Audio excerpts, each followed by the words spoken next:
Hi ಮೇಘನಾ, ನಾನು ನಿಮ್ಮ ಅಪ್ಪಾಜಿ ಮಾತಾಡ್ತಾ ಇರೋದು. ನೀನು ಇವಾಗ SLC ಓದ್ತಾ ಇದೀಯಾ. ಎಷ್ಟು ಎಫರ್ಟ್ ಹಾಕಿ ಓದ್ಬೇಕಂದ್ರೆ ಅಷ್ಟು ಎಫರ್ಟ್ ಹಾಕಿ ಓದಬೇಕು. ಈಗ ನಮ್ಮ ಕಷ್ಟ ಯಾವ ಥರ ಇದೆ ಅಂದರೆ ನಾವು ನಿಮಗೆ ತೋರಿಸ್ಕೊತಾ ಇಲ್ಲ. ನಾವೆಷ್ಟು ಎಫರ್ಟ್ ಹಾಕ್ತಿದ್ವಿ. ಮುಂಚೆ ಅಂತೂ ಬೆಂಗಳೂರಲ್ಲಿದ್ವಿ, ಅದೇನು ಕಾಣಿಸ್ತಿರ್ಲಿಲ್ಲ. ನಿಮಗೆ ತಿಂಗಳ ಇಷ್ಟು ಸಂಬಳ ಬರ್ತಾ ಇತ್ತು ನಮಗೆ, ಅದರಲ್ಲಿ ಕಟ್ಕೊಂಡು ಹೋಗ್ತಾ ಇದ್ವಿ. ಈಗ ನಾವು ವ್ಯವಸಾಯ ಮಾಡಿ ಓದಿಸ್ತಾ ಇರೋದನ್ನ, ಅದ್ರಾಗೆ ಬಂದರೆ ಬಂತು, ಬರ್ದರೆ ಇಲ್ಲ. ಬರಲಿ ಬಿಡಲಿ, ಆ ಕಷ್ಟ ನಿನಗೆ ತೋರಿಸ್ತಾ ಇಲ್ಲ ನಾವು. ನಮಗೇನು, ನಾವಂತೂ ಓದಲಿಲ್ಲ, ನಾವು ಈ ಸ್ಥಾನದಾಗಿಲ್ಲ, ನೀನಾದರೂ ಆ ಸ್ಥಾನದಾಗಿರಬೇಕು ಅಂತ ಹೇಳ್ಬಿಟ್ಟು ನಾವೆಷ್ಟು ಕಷ್ಟ ಬಿಟ್ಟು ವ್ಯವಸಾಯ ಮಾಡಾದರೂ ನಿನ್ನ ಓದಿಸ್ತಾ ಇದ್ವಿ. ನೀನು ನಮ್ಮ ಥರ ಬರಬಾರ್ದು. ಆದ್ದರಿಂದ ನಾವು ನೀನು ಚೆನ್ನಾಗಿ ಓದಬೇಕು, ಮುಂದೆ ಏನಾದರೂ ಒಂದು ಕೆಲಸ ತೊಗೋಬೇಕು. ಅದಕ್ಕೋಸ್ಕರ ನಾವು ಕಷ್ಟ ಬೀಳ್ತಾ ಇದ್ವಿ.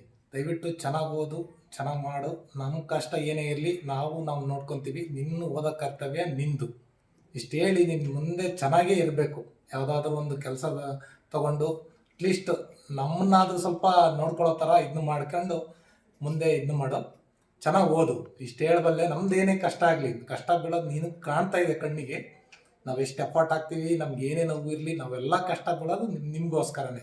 ನೀವು ಓದಲಿ, ನೀವು ಬೆಳೀಲಿ ಅಂತಲೇ ನಾವು ಕಷ್ಟ ಬೀಳೋದು. ಇದರಿಂದ ನಾವು ಜಾಸ್ತಿ ಏನು ಹೇಳೋಕ್ಕೆ ಹೋಗಲ್ಲ.